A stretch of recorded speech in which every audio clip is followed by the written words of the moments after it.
Nothing feels wrong at first. There's no crisis, no alarm, no moment that tells you something is about to break. Just another normal morning, another normal routine, another day that looks exactly like the life you were told to build. You wake up, go to work, do what's expected, get paid on time, and on paper, everything still makes sense. Your job is stable, your income is decent, your lifestyle looks similar to everyone around you. Same kind of place, same type of car, same subscriptions, same rhythm, same expectations. Bills are paid, food is on the table, money comes in every month, and yet something feels slightly off. Not dramatic, not urgent, just quietly uncomfortable in a way that's hard to explain. You notice that saving feels slower than it should, that every raise disappears faster than expected, and that your account somehow resets to the same number over and over again. Nothing is collapsing, but nothing is really moving forward either. One unexpected expense doesn't destroy you, it just tightens the month. Too close together would force real trade-offs. And even on good months, there's no sense of relief, just maintenance. From the outside, this looks like stability. You're not broke, you're not reckless, and you're definitely not irresponsible. You're living what most people now call normal. But that raises a question almost no one stops to ask. If this is normal, why does it feel so fragile? Why does everything need to go right every single month just to keep things steady? Why does a life that looks acceptable still feel like it's one surprise away from stress? If that question feels uncomfortably familiar, stay with me, because what comes next isn't about motivation or bad habits. It's about the structure quietly shaping this feeling. The pressure doesn't start with bad decisions. It starts with money that's already spoken for before you ever touch it. The moment your income arrives, large pieces of it are already assigned roles you didn't actively choose. Housing comes first, rent or mortgage, fixed, predictable, non-negotiable. Then come the quiet costs that never announce themselves as problems. Health insurance, utilities, phone, and internet all arrive like background noise, predictable, necessary, and impossible to avoid. None of these feel excessive on their own. None of them feel optional either. Add transportation, where payments, insurance, fuel, and basic maintenance blend into one steady drain. Add groceries priced higher than they used to be. Add basic services that cost more every year without delivering more value. By the time you pause to look at what's left, a significant portion of your income is already gone without a single impulsive decision being made. This is what makes the situation confusing. The money didn't disappear because of recklessness, it disappeared automatically. Each expense feels reasonable in isolation, but together they form a structure that locks your income into place. Saving doesn't feel impossible, it feels slow, inconvenient, and strangely discouraging. Progress exists, but it's barely visible. And because nothing feels out of control, the system convinces you that this is just how adulthood works now. That's the trap. When obligations activate before choice, discipline has limits. You can be careful, intentional, and responsible and still feel like your effort never fully turns into momentum. The issue isn't spending too much, it's how much of your money is already committed before you ever get a chance to decide what matters most. And once you see that clearly, the real math finally starts to reveal itself. Now let's stop talking in feelings and put real numbers on this structure. Not extreme cases, not worst-case scenarios, just a very common situation that millions of people recognize immediately. Imagine someone earning $6,200 per month after taxes, a solid income, the kind most people would describe as doing well. Housing takes $2,300 right away, rent or mortgage, fixed, predictable, non-negotiable. Transportation follows. Car payment, insurance, fuel, and basic maintenance blend into about $950 per month. Health insurance, even with employer support, costs another $450. Utilities, phone, and internet together add roughly $380. Groceries, without luxury choices, come in around $650. Before saving, before investing, before living, $4,730 is already gone.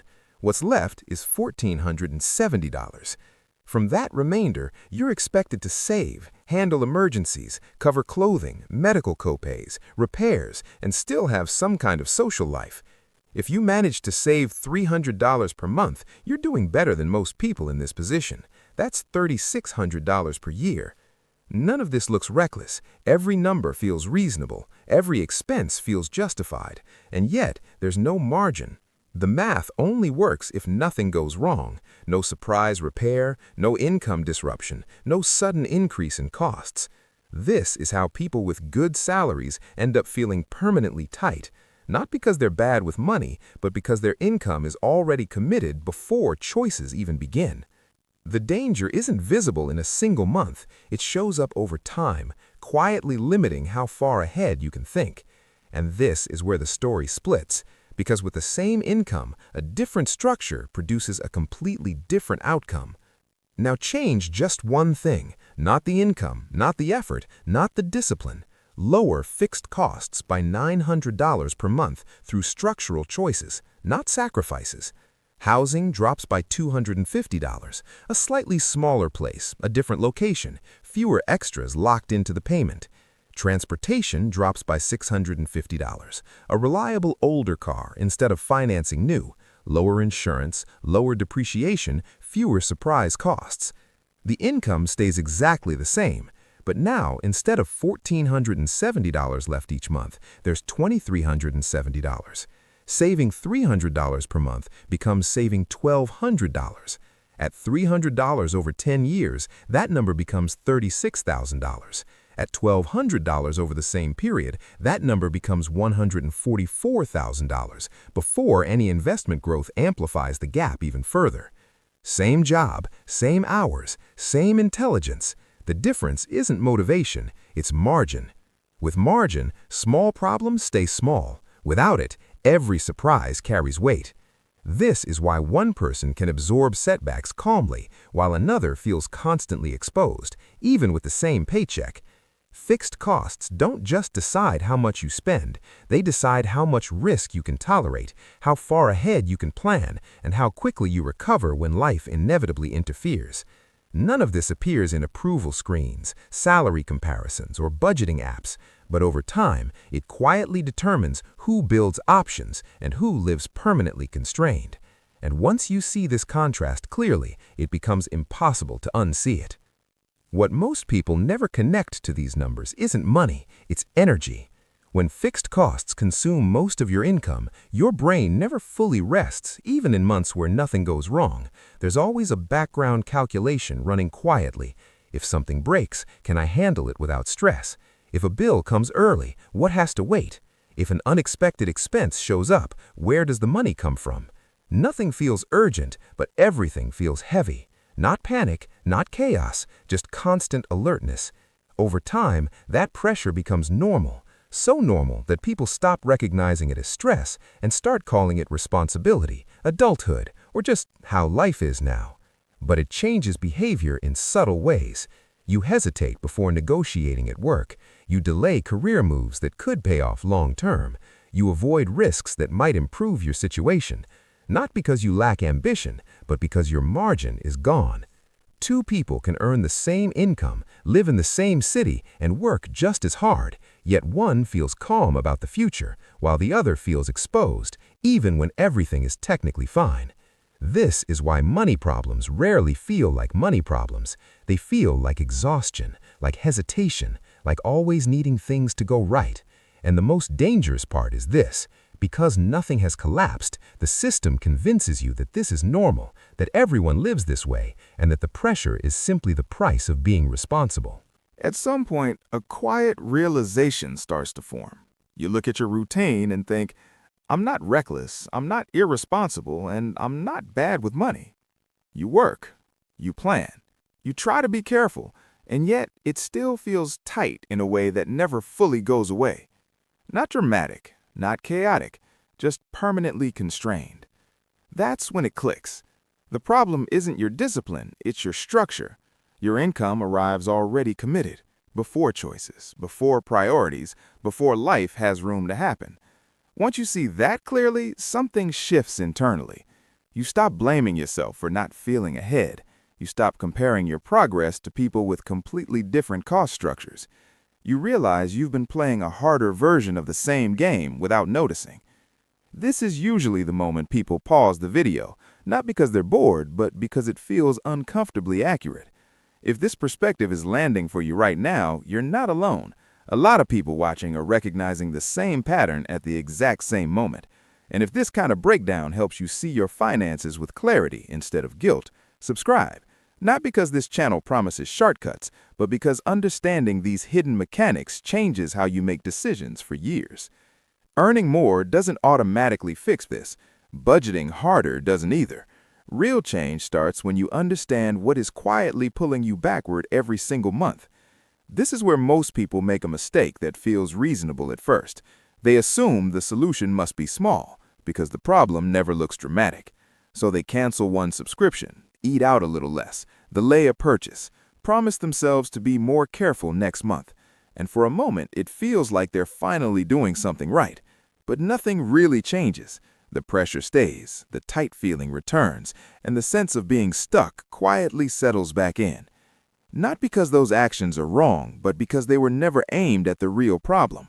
When your largest expenses are fixed, housing, transportation, insurance, basic services, discipline hits a ceiling. You can optimize groceries all you want, but if half your income is already committed before the month even starts, there is no room for momentum to build. This is why advice like budget better feels hollow to people who are already trying.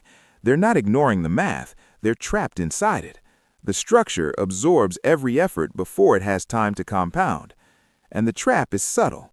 You're not drowning, you're treading water, which is more dangerous long-term because treading water feels survivable, even as it slowly drains your energy.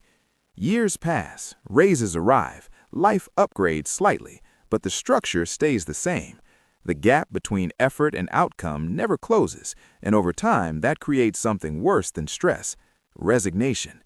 People stop asking whether things could be different and start assuming this is just what adult life feels like. And that belief is exactly what keeps the structure intact. Here's the part almost nobody explains clearly. At some point, the decision stops being about money and starts being about structure. Two paths quietly appear, even if no one frames them this way. One path looks normal: newer upgrades, longer commitments, higher fixed costs, and the constant need for everything to go right every single month. The other path feels quieter: fewer obligations, lower fixed expenses, and more space for life to happen without panic. This might look like driving an older car instead of upgrading, choosing a smaller place instead of stretching, or keeping expenses boring instead of impressive. From the outside, it can feel like settling, but internally the difference is massive. One path trades appearance for pressure, the other trades appearance for margin. Margin doesn't announce itself loudly, it shows up quietly. It shows up as better sleep, clearer thinking, and the ability to absorb surprises without stress. With margin, small problems stay small. Without it, every unexpected expense carries weight far beyond its price. Most people never realize they're making this choice because culture teaches tolerance instead of control. But once you see the math clearly, the trade-off becomes impossible to ignore. You're not choosing between success and failure. You're choosing between a structure that slowly tightens and one that protects your future. And that choice is being made every time a new fixed cost becomes permanent. Here's what almost no one tells you about restructuring your life. When the structure changes, the stress doesn't disappear overnight, but it stops growing. Same person, same job, same city, same income, but the pressure starts losing strength. Lower fixed costs by $800 or $1,000 a month, not through a miracle raise, but by removing obligations that were quietly draining every paycheck. At first, that money doesn't feel exciting, it feels quiet. Month 1, it becomes a buffer. For the first time, an unexpected expense doesn't trigger panic or mental scrambling. Month 3, it becomes consistency. Bills get paid without juggling, and decisions stop feeling urgent. Month 6, it becomes confidence. Savings grow without constant sacrifice, and small setbacks no longer derail the entire month. Year 2, it becomes momentum. Investments start compounding. emergency funds actually exist, and opportunities move from theoretical to possible. Nothing about life suddenly looks luxurious. You're not showing off upgrades or dramatic changes from the outside, but internally everything shifts. You're no longer reacting, you're choosing. You stop planning your life around what if something breaks and start planning around what if something works. Your brain isn't running in survival mode anymore, and that changes how you move. You negotiate differently at work. You consider opportunities you used to ignore. You stop tolerating situations that quietly drain you because you're no longer trapped by fixed obligations. And once you experience margin, you can't unsee it. You realize how much energy you were spending just holding things together. What felt normal before now feels unnecessarily heavy. This is what progress actually looks like, not flash, but control. Here's the uncomfortable truth most people never pause long enough to face. None of this happens by accident. The system trains you to focus on income, approvals, and upgrades, while quietly locking you into fixed costs that decide your freedom long before motivation ever matters. That's why so many intelligent, hard-working people feel exhausted and behind, not because they failed, but because they were never taught how the structure actually works. They keep asking, "How do I make this work?" instead of asking the question that actually changes everything. What is permanently consuming my future? The moment you ask that, the picture shifts. You stop blaming yourself. You stop chasing quick fixes. You stop mistaking progress for tolerance. And that's exactly what this channel exists for. Not hustle fantasies, not shortcuts, not motivation that fades in a week. Here, we break down the hidden math, the psychological traps, and the structures quietly shaping modern financial life so you can make decisions with clarity instead of pressure.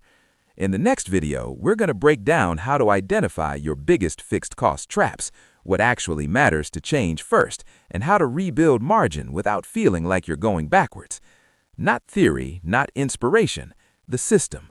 If this video made you pause, rethink, or see your finances differently, subscribe now, because once you understand the game, you stop playing it blind.